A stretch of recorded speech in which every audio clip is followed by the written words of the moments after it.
In the only VP debate of the campaign cycle, Kaine attacked Donald Trump over his taxes, even going as far as accusing Trump of shortchanging our troops during 9/11. Governor Pence just said that Donald Trump will rebuild the military. No, he won't. Donald Trump is avoiding paying taxes. The New York Times story suggested that he probably didn't pay taxes for about 18 years starting in 1995. Those years included the years of 9/11. Hillary Clinton went to Washington to get funds to rebuild her city and protect first responders, but Donald Trump was fighting a very different fight. It was a fight to avoid paying taxes so that he wouldn't support the fight against terror. But is that a fair argument? Joining us now to discuss, Fox News contributor Pete Hegseth. Pete, as I said earlier, that split screen says it all in Mike Pence's face. How much of a stretch is this? Oh, it's a huge stretch. I mean, Donald Trump's not going to rebuild the military because he didn't pay taxes, because I got one tax return. I mean, when you think about the absurdity of that argument, clearly they had a trigger when they said, when they say this, you say that, and then put the cherry on top by, let's tie it to 9/11. But if you want to, everyone tries to tie to 9/11. You want to step back about 9/11, let's look at who still lives in a 9/11 mindset. And I think that's the narrative of this election cycle. Are we going to call it radical Islamic terrorism and take it on, or are we going to brush past it? They're trying to win cheap political points, and that's exactly what this was. And speaking of when he says this, you say that, it seemed to go back to taxes over and over when it came to foreign policy. In terms of Aleppo, he talked about Donald Trump's taxes. In terms of Russia, North Korea as well. So is it because they really just didn't have any positive points to make that Hillary Clinton had accomplished?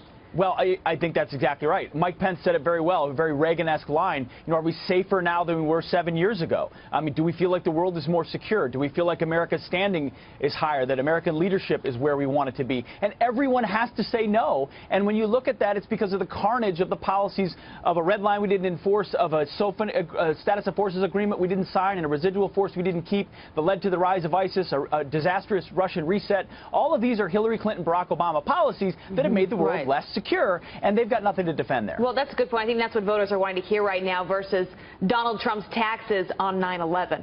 That's what people are caring about. No, exactly. It's exactly right. And they're defending their other point that they always bring up is the Iranian deal, as if its legacy is sealed as a good one. I think most Americans still are very skeptical of whether or not that'll work out well. Yeah, and Pence kept trying to call him out on that. But the litany that you just went through, you know, in terms of the Iran deal, in terms of the reset of Russia, and all of that, was Pence able to do a good enough job countering it like you just did?